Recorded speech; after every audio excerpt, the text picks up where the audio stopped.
Morning student. जैसा कि आज का जो टॉपिक है आपका, जो हम पढ़ने जा रहे हैं, वो है आपका population explosion and birth control. मतलब पॉपुलेशन एक्सप्लोशन मतलब क्या हुआ? जो बढ़ती हुई आबादी है ना। बढ़ती हुई आबादी यानी कि पॉपुलेशन का विस्फोट होना। विस्फोट का मतलब क्या हुआ कि एक सर्टेन प्लेस में अगर नंबर ऑफ पीपल्स अगर इंक्रीज करते जाएँ तो वहाँ क्या होगा? एक एक्सप्लोशन जैसा स्थिति बनेगी। मतलब कि उनको ज़्यादा, उनकी जो संख्या है वो ज़्यादा होती चली जाएगी। उसके बारे में हम डिटेल में पढ़ेंगे। और बर्थ कंट्रोल यानी कि जो पॉपुलेशन ये बढ़ रही है, जो बर्थ रेट जो हमारा इंक्रीज़ हो रहा है, डेली जो है नंबर ऑफ़ जो बर्थ केसेस जो है वो जितने हो रहे हैं, तो उस पे कैसे कंट्रोल किया जाए, यानी कि how to control the birth of the child. ठीक है ना। तो ये सारी चीज़ें हम इस टॉपिक में पढ़ेंगे। जैसे पिछले सेंचुरीज़ में, है ना, अगर हम देखें तो लगभग हम देखते हैं कि जो आज की डेट है, आज की जो कंडीशन है, वो हमारी पॉपुलेशन जो है काफ़ी इंक्रीज़ हुई है ना। और हेल्थ फैसिलिटीज़ भी काफ़ी हमारी इस समय इंक्रीज़ हुई हैं। ठीक है ना। तो एक बेटर लिविंग कंडीशन, है ना, ताकि एक्सप्लोसिव कंडीशन ना आए, है ना। एक्सप्लोसिव ग्रोथ, एक्सप्लोसिव इम्पैक्ट जो पड़ा है पॉपुलेशन का, है ना। तो वो क्या है कि फैसिलिटीज़ अगर बढ़ी हैं, है ना, जैसे कि हेल्थ फैसिलिटीज़ जो बढ़ी, increased health facilities along with better living condition had an explosive impact on the growth of population, है ना। ये सारी चीज़ें हैं किसकी वजह से हैं? एक्सप्लोसिव जो इम्पैक्ट है ग्रोथ पॉपुलेशन का, उसकी वजह से बहुत सारी चीज़ें जो है वो ग्रोथ हुई हैं, है ना।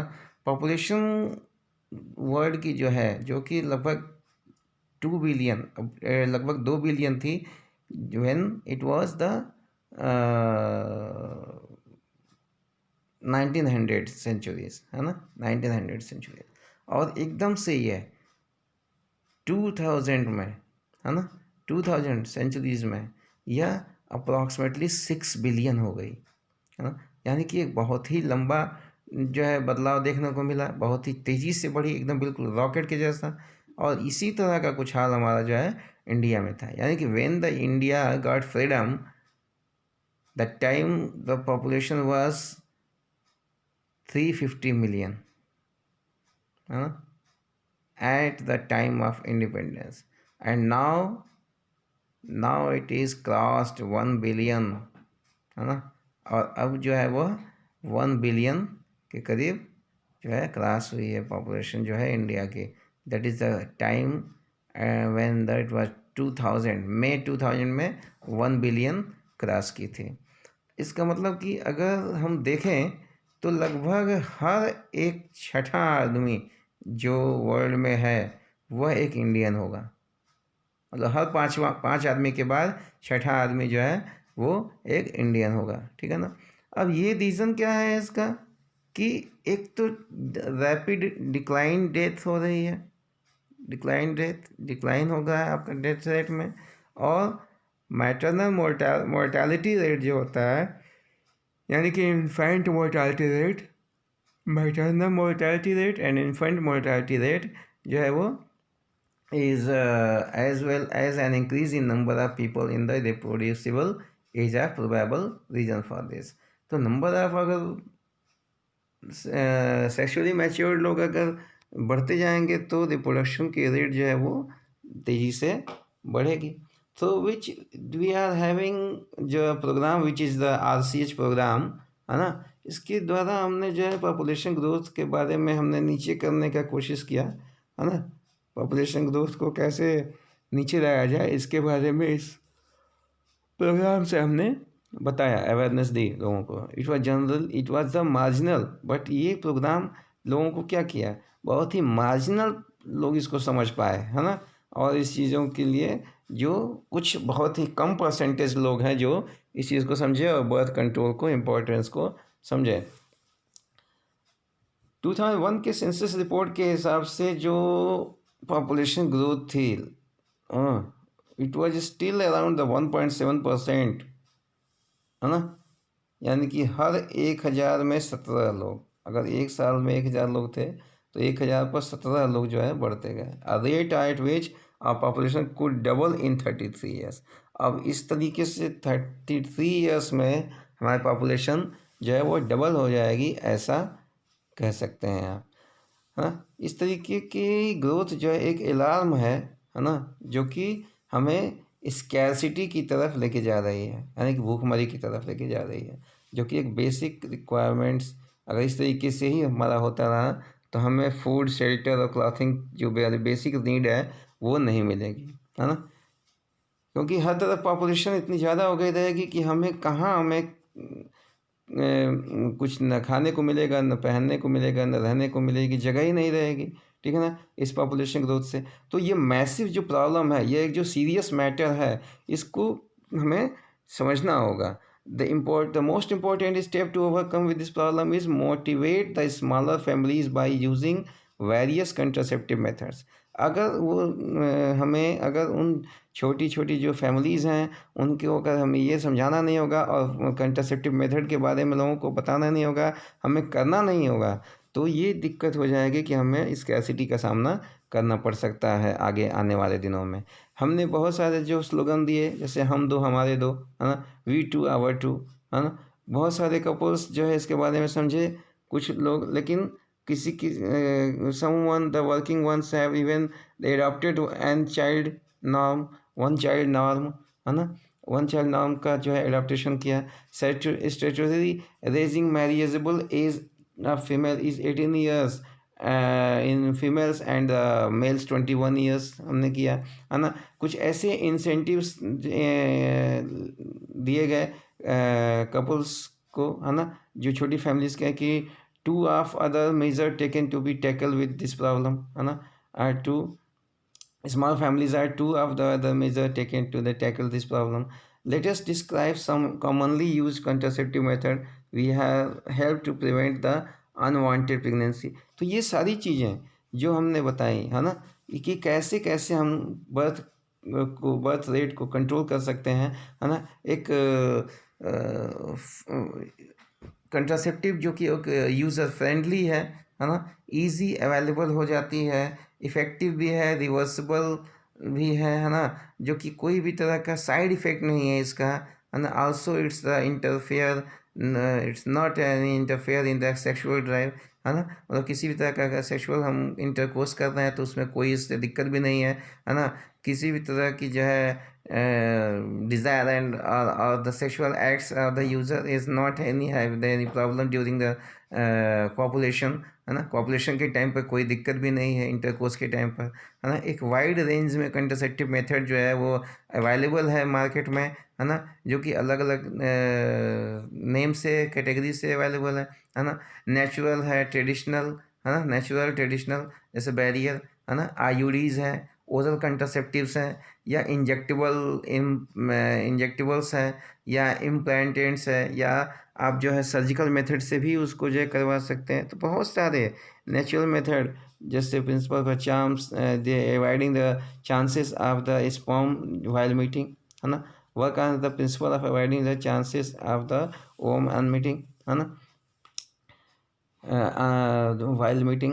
पीरियोडिक एब्सटेंस, है ना, एब्सटेनेंस, पीरियोडिक एब्सटेनेंस जो होता है in one such method in which the couples avoid the abstinence from the coitus from day 10 to 17 of the menstrual cycle when ovulation could be expected. अब जैसे क्या होता है कि इसमें एक चीज़ और होती है कि 10 डेज जैसे मेंस्ट्रुएशन के बाद से जो डेज स्टार्ट होते हैं 1 3 5 ऐसे, तो 10 डेज से लेकर के 17 डेज के बीच में जो होता है कि ओवुलेशन की एक्सपेक्टेशन होती है ना। तो उस टाइम पे जो है क्या होता है कि मीटिंग जो होती है, यानी कि कॉपुलेशन जो होता है वो कपल्स अवॉइड कर देते हैं। तो जब वो अवॉइड कर देते हैं तो वहाँ पे हमें फर्टिलाइजेशन का कोई चांस नहीं होता, क्योंकि हम जब कॉपुलेशन ही नहीं करेंगे, यानी कि इंटरकोर्स ही नहीं करेंगे, तो हमारा फर्टिलाइजेशन करने की स्पर्म का वजाने में जाने का कोई चांस ही नहीं है। At the chance of the fertilisation are very high during this period, क्योंकि इसी टाइम पे जब ओवुलेशन होता है उसी टाइम पे फर्टिलाइजेशन का चांस ज़्यादा होता है, क्योंकि इस पीरियड को हम फर्टाइल पीरियड भी कहते हैं, ठीक है ना। तो ये सारी चीज़ें, है ना, ये जो सारी चीज़ें होती हैं, therefore we can abstaining from the coitus during period the conceptions could be prevented, है ना। कंसीव करने के जो चांसेस होते हैं वो हमारे बच जाते हैं।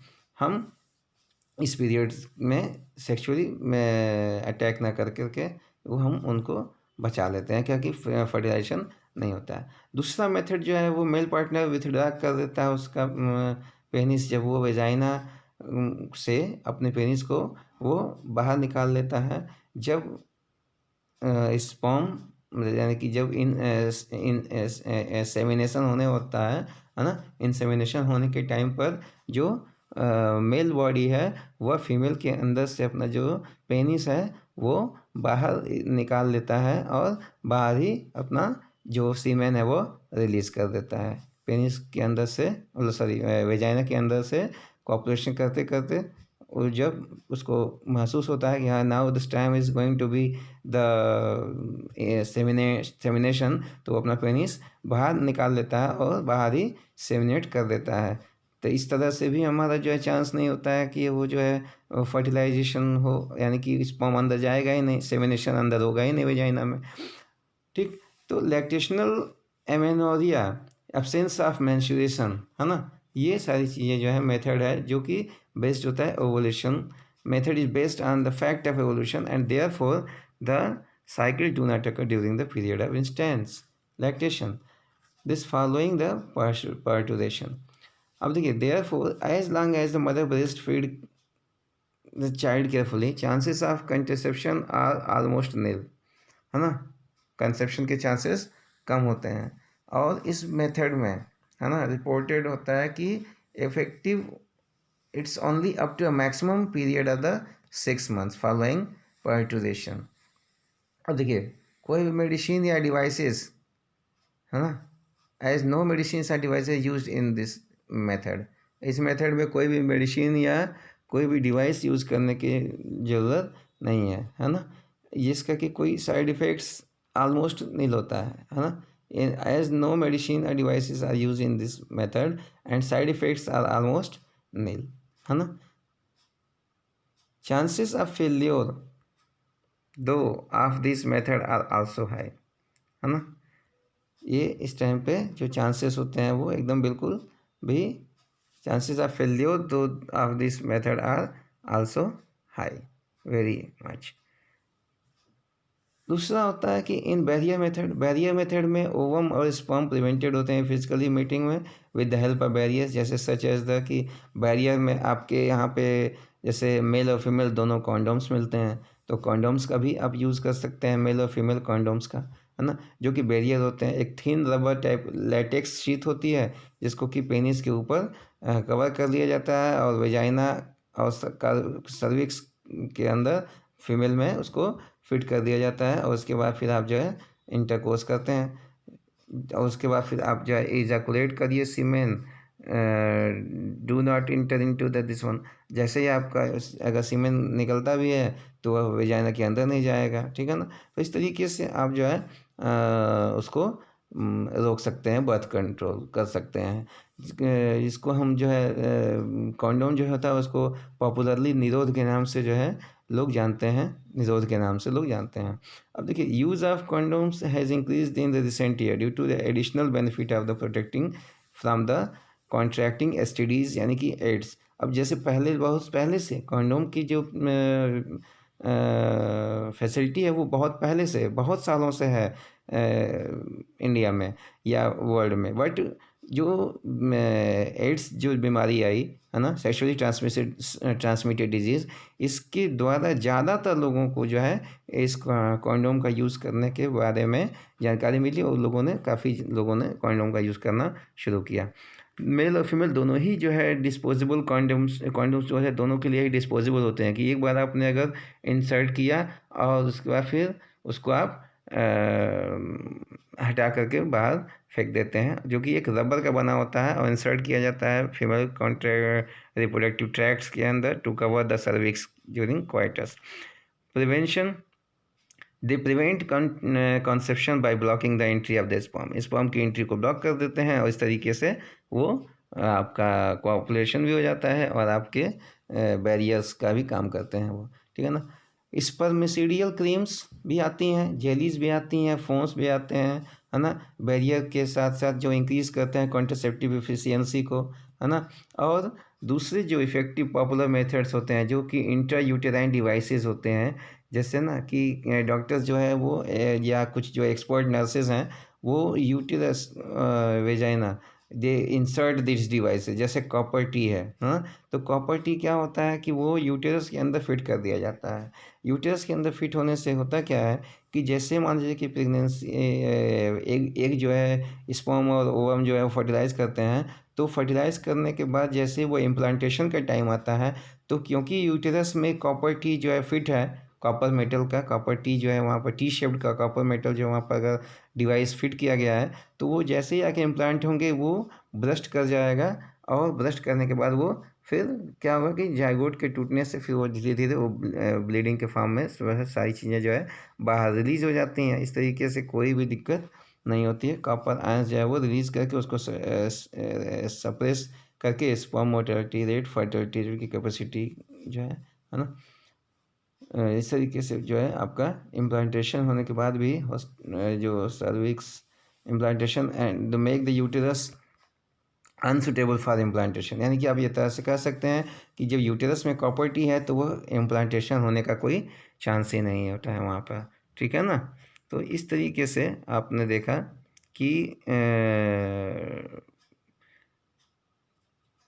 और ये मेथड कैसे अपनाया जाता है, कौन अपनाते हैं, जैसे मान लें कि किसी को जो है बेबीज़ की अभी ज़रूरत नहीं है ना, तो ये सारी चीज़ें जो हैं वह इस डिले प्रेगनेंसी डिले के लिए या स्पेस चाहिए चिल्ड्रन के बीच में, इसलिए ये मेथड अपनाया जाता है। और बैरियर मेथड इसको हम कह सकते हैं कि ताकि बर्थ कंट्रोल हो सके, ठीक है ना।